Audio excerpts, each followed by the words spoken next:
Balang araw, hindi lang ako maglilinis dito. Matututo rin akong gumawa ng kapeng may pagmamalaki ko. Sir Enzo, maluwag po yata yung pyesa. Tulungan ko po kayo. Huwag mong hawakan. Tagalinis ka lang. Baka masira mo pa yan. Ma'am Bianca, pwede po ba akong sumali sa training pagkatapos ng trabaho? Barista training para sa may pinag-aralan, hindi sa tagalinis. Miguel, dalhin mo yung mga sako. Itapon mo rin ang basura. At bilhan mo kami ng pagkain, bilisan mo! Opo, gagawin ko po.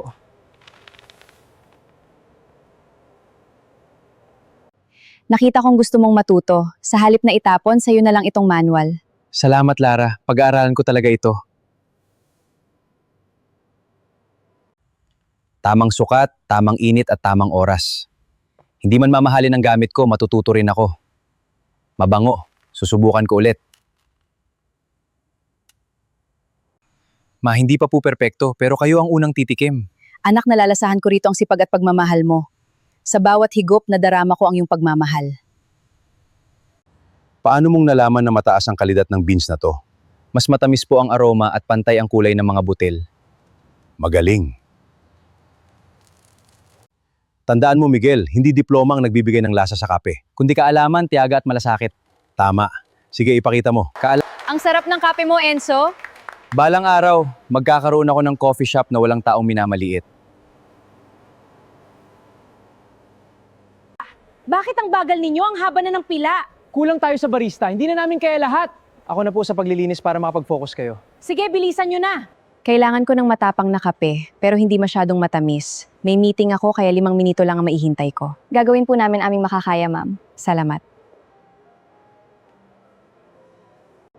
Pasensya na ma'am, wala kaming oras para sa komplikadong timpla.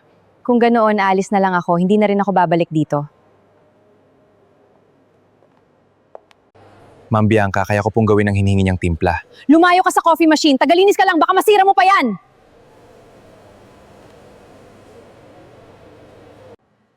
Anong tawag mo sa timplang yan? Gintong umaga, matapang, banayad ang tamis at may lasa ng sariling atin.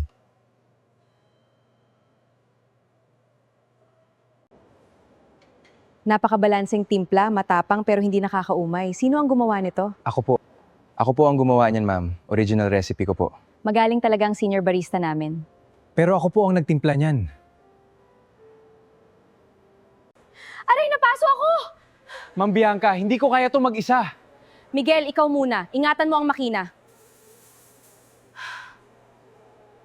Enzo, paano mo naisip ang sikat na gintong umaga? Bunga ito ng talento at maraming taon kong karanasan. Miguel, sabihin natin sa lahat na sa'yo ang recipe. Darating din ang tamang panahon. Sa ngayon, iingatan ko ang katotohanan at tutuparin ko ang pangarap ko. Sir Enzo, hawakan ninyo ang gintong umaga. Smile po. Ito na ang bagong signature drink ng Cafe Magnifico. Isa na naman itong tagumpay ko. Ma'am, lumaki na po ang benta. Maaari po bang madagdagan ang sahod ko? Walang dagdag, linisin mo na lang ang lahat ng mesa. Kaunti lang ang muscovado, sobrang cinnamon kaya pumait. Alam ko yan, bumalik ka na sa trabaho mo. Bakit si Miguel ang nagtuturo sa kanya? Miguel, sabihin mo sa akin, ikaw ba talaga ang gumawa ng recipe? Ma'am, ang totoo po, Papansin lang yan, huwag niyo siyang paniwalaan. Nawala ang notebook ko. Ikaw ang kumuha, Enzo. Patunayan mo. Baka gusto mo lang sumikat gamit ang pangalan ko. Huwag kang magsinungaling. Ibalik mo! Sige, subukan mo.